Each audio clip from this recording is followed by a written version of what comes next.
Right, over the next several videos, we are going to be talking about particle systems. Now, particle systems allow you to create such effects as smoke, fire, dust, snow, rain. Yeah, let's see. You could just go on and on. Magical effects if you're casting some sort of spell in your game. Anything that is comprised of particulate matter, if you have motes of something floating in air or water.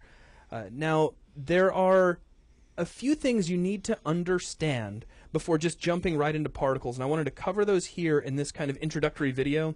And then, once we move on from here, we're going to do two things. We're going to go over all of the pertinent properties that are included with the particle system, so you get introduced to all those. And then we're going to create a very simple particle system just to give you a general approach, kind of where to begin. Because really, there are two things that I believe you need to become a particle artist. First off, you need a basic understanding. I don't know what I was about to type there or write out there, so don't tell anybody that you saw me write an S there. So you need a basic understanding of what all of the different pieces of a particle system are, and then you need a workflow. Now, most of the videos that you're about to watch focus right here. I can impart to you some wisdom to help you with your workflow, but a lot of it is going to become apparent through practice and through familiarizing yourself with a lot of these properties and how particles actually work. The good news is if you're coming into Unity from any other outlet such as Maya or 3ds Max or Houdini or even another game engine that had a particle system in it, you're very likely going to feel right at home. It's really very similar to any other particle system out there. There are some basic key principles that come right along. Right, everything's based off of the fundamental concept of having a particle, a single thing that is applied throughout your game world, either affected by some sort of physics or a force like gravity or wind, and then how it looks and how it looks over time. That basic principle is the same in all particle systems. That's right. It's how they're applied in Unity that's slightly different than some of the other ways. Now, I want to start from the absolute basics, just assuming you're totally new to this and you're kind of scared and all you know is you want to make awesome and super realistic fire, but you don't even know where to begin. So, for starters, what is a particle? Well, that's simple. A particle is really just a point in space. It's just a floating dot. It's a set of three-dimensional coordinates. Now, in terms of Unity, you can't really see a point in space. There's no way to render it. And so what Unity does is it takes a little sheet, a little billboard, a square, if you will, a little polygonal square, and it attaches it to this point. And for the most part, with some exceptions that we'll get into, that little square always looks directly at the camera. So that you can draw a picture on this square, such as maybe a puff of smoke or a leaf, as I try to draw a little leaf. So just pretend that's a leaf. And so the player would only see the picture of a leaf. They wouldn't necessarily know right away that this was actually a little sheet of polygonal matter floating around. All they see is a picture of a leaf flying around. Right. But that leaf could be anything. It could be an image of flame. It could be a puff of smoke. It could be something that looks kind of like a spark or a magical sparkle or all kinds of different things. But that's really the fundamental principle. Now, of course, you're never going to be working with just a single particle. There will generally be many, many of these. You can take these points in space and you can apply motion to them. You can make them move through space using forces such as gravity. You can make them fall. You can make them collide with things. So like a spark, like welding sparks. If you got a character who's arc welding something and you want those sparks to be able to hit the ground and cascade and bounce off things, you can do that sort of thing. You can impart motion into them, so when they're born, they're moving in a certain direction at a certain speed. That's right. You can control how long they live. That's right. And this sheet, this polygon that is attached to that particle, we can also rotate that. We can make it spin around to create a variety of other effects. So you've got control over particle rotation and particle motion, and through controlling that along with lifetime, along with the actual whatever picture you have applied to that particle, you can get all kinds of infinite amount of effects. Right. The magic with particle systems is you're taking a single point and you're applying different things to them in layers. And when you take a single particle that has all this different types of motion, it doesn't look very impressive. But the moment you start having hundreds of them, thousands of them, it becomes an additive effect. It's almost like a synergy. That's right. Now, that's your basic understanding of what particles are. And that, what we just told you, is true of particle systems in just about any venue. No matter if it's Maya, 3ds Max, Unity, or even another gaming engine. That's just kind of a universal truth. But let's get into some Unity-specific stuff. Particle systems are what you can create. As a matter of fact, if I jump over into Unity for just half a second, because I'll be right back here in just a moment, we can go under Game Object, Create Other, and we have a particle system. The word system here is actually kind of apparent, because it's more than just one thing. So let me jump over here. A particle system in Unity, just like everything else inside of Unity, is made up of components. Yep, it's just a game object, and it could be a blank object. As a matter of fact, when we get into it, we'll start by making a blank game object just so that we're cool. And it has 3 primary components attached to it, and these are the bare minimum. You must have all 3 of these to have a fully functional particle system. These being an emitter, an animator, a particle animator, to be specific, and a renderer. And a particle renderer. You must have all 3 of these. So these are critical to have. Now, there's some... Let's at least delineate the jobs of each one. Mm-hmm. The emitter, his whole job, the whole reason he exists, is just to fire particles into the scene.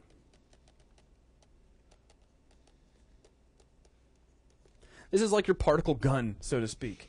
It's going to control how and when particles are born, allow you to set a bunch of initial parameters. And really, if I wanted you to take one phrase or one term and just bury it in your head when I talk about emitters, it's not even so much emission. Emission's almost a byproduct. I want you to think of initial parameters or initial properties. Let's go with properties. I like that. Yeah. Everything that your particle is, the moment it comes into being inside of the game, is controlled by the emitter. That's right. And you'll see a lot more of that as we move forward. Now, next we have the particle animator. All this does is this changes the particles over time. Literally, as the name suggests, because that's all animation is. It's a change over time. This guy's responsibility is for controlling how your particle changes, the way it looks, the way it moves, through its initial creation to the moment it dies. That's right. Think of it this way. The emitter handles the initial creation and all of those initial properties. Then it's going to hand everything off to the animator. The animator is going to move those particles based on forces. It is going to change the color of the particles or how transparent they are over time. Anything that is time dependent, anything that is going to change on every frame is handled right here in the animator. So it changes over time. Then finally, you have the renderer. And basically, this just displays the particles. It has some other jobs too. Let me go ahead and just finish writing that down. It's going to allow you to control your shader. It will handle special rendering techniques, such as if you need your particles to stretch out as they move. Picture, we'll go back to the welding spark idea. If welding sparks aren't just little tiny points. Not when if you see them in real life or you take photos of them, they always look like these really cool orange streaks. They have some length to them. And that's one of the many things that a renderer can do. It can control, do you want an effect like that, where particles will kind of stretch while they move? Do you want to be able to control what kind of shader is applied? What texture is applied to this polygon? Right. We initially said that a particle is just a point in space. But then there's a polygon that holds a picture. The renderer's job is deciding what that picture is going to look like, or what picture to put onto your particle. And again, we're going to walk through each one of these different components and all of the properties found within them so that you understand what everything does inside of it. Now, there is another component that can be potentially added to a particle system that is not critical. It's completely optional, and this is the World Collider. And its name probably tells you what this does. This just handles collisions. So if your particles need to bounce off something, like the floor or the wall, or anything in your game that has a collider applied, this is the component you're going to use. And again, we'll talk more about that. Now, that's the basics of what we're going to be looking at. But you're going to have a game object with these components applied to it, and that will thereby create your particle system. But there's a few more things that I want you to know before we really jump in. So I guess what I really need to do here is just make a brand new layer. So let me bring my pen over here, and I'm starting to get a lot of these. So let's put all this away. So a particle system, a particle effect. Let's move away from system for a minute. A particle effect is generally going to be made up of multiple particle systems. Right. The likelihood of you taking a very complex shot that has many, many different components to it. There you go. I want to do the campfire. You can Zach's keep campfire. talking. The thing is the likelihood of even making a campfire with a single particle system is going to be nigh impossible. You need to layer many different particle effects to get that look of a campfire. As you can see, Zach has drawn his little fire, and he actually has multiple components just to the fire. He's got a core to his fire. Well, you could have, let's say, fire doesn't always, or at least, in terms of having to take a fire and turn it into something that is visible and understandable in a game, because you're not going to make super photorealistic fire. We're getting closer. You're going to have different types of flame available in different areas. Flame looks different as you get closer to the center of the fire than it does at the outlying areas. So you may very well have multiple flame effects to get what you're going for. You might have one particle system that just handled the core fire, which might be brighter or more whitish, and it might fade to a deeper, richer orange as you get to the outer fire. So that would be two entirely separate particle systems who are both working toward the same goal, right, which is just giving you more believable fire. And they could have two different textures to give it a different look. Two different textures. They might be born at different sizes. They might spin differently. Their rate of motion may be different depending on what you need at any given time. You might have, well, of course, you're going to need smoke. That would be another entirely separate particle system, just there to render out little pictures of puffs of smoke rising and starting to grow as they go up, and maybe catching a little turbulence, maybe blowing in a little bit of wind that wouldn't even really be affecting the fire too much down there at the base, right, but it'd be entirely separate. And you could have sparks that are getting shot off as the campfire crackles. Mm-hmm. You could have embers that are floating up and away. Yeah, it could be all kinds of things. Yeah, the sparks could really just be popping out from the base if you need it, because I get nailed by those sometimes when I'm camping. And then you might have, the really kind of gentle, kind of floating embers that kind of get caught up in the smoke and rise up into the sky. And all of these, each one of these components, and I shouldn't use the word components, I know we're talking about Unity, but each one of these aspects of fire would be an entirely separate particle system, all of which would be stacked in generally the exact same area with different emission rates. They'd be pumping out particles at different rates. They would all have different materials. They'd all have different styles of motion, all brought together in concert to give you a convincing campfire. Right. And then the trick is you've got to remember we're making this for a game. So you have to take that into consideration when you're making this.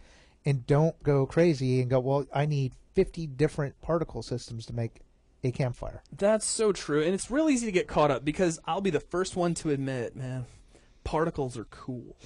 I don't care what application you're using to create your particles. They're just fun. And the more you learn about them, the cooler effects you can make. And it's easy to get lost in making like the most realistic fire you've ever seen. And you end up with a particle system that just brings your game to its knees. So you've got to remember that trade-off of how good it looks versus the kind of performance you're going to get. And a lot of that is going to involve testing. So be ready to change a lot of these parameters around. Change the number of particles that you have or change the number of systems that you have. Now, that's just another thing I wanted to bring up is this idea that very rarely are you going to have a particle effect that is just a single particle system. Mm-hmm. You're going to be making a lot of these. Right, just like we're talking about a single particle can do a lot of things. It doesn't look very convincing all on its own. It takes lots of particles to make it look more convincing. Same thing with particle systems. A single particle system in itself may be all you need, but it may not be convincing enough, and you have to layer multiple systems on top of it. That's right. Now, from here, I just want to talk briefly. I know we're covering a lot of things, but these are all things that I want you to understand about working with particles before you jump in, just so you kind of know what you're getting yourself into here. Another important thing, once you understand that you're going to have multiple particle systems, is having a solid approach. Now, I make training videos for a living, but I still don't believe any training video can make you a pro at anything. It all comes down to practice. And the more artistic your subject, the more that practice is going to be absolutely critical to become really comfortable with what you're doing. And particles are one of those things. They're very technical. There's a lot of technical properties you're going to be adjusting to get the look that you're going for. But in the end, it's about the aesthetics.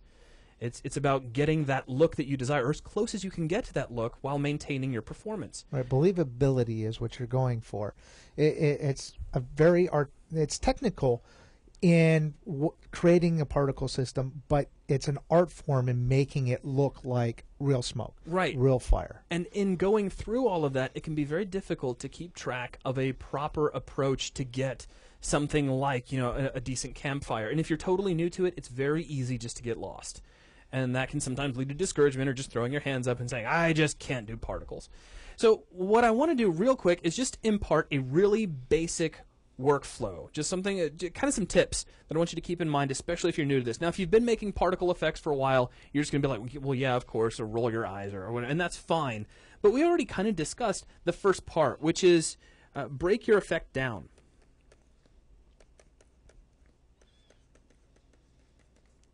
And if this means you get a pencil and paper out and start taking down some notes over what your effect is going to be doing, so much the better, because that can be really helpful. But like in the case of fire, we wrote down things like smoke and then flame, which actually had two components, so I'll just do flame times 2 for simplicity's sake. And then we had sparks, and then we had an ember, or ember or something. But we had all these different components, or different aspects of fire that all have to be handled individually because they are their own particle systems.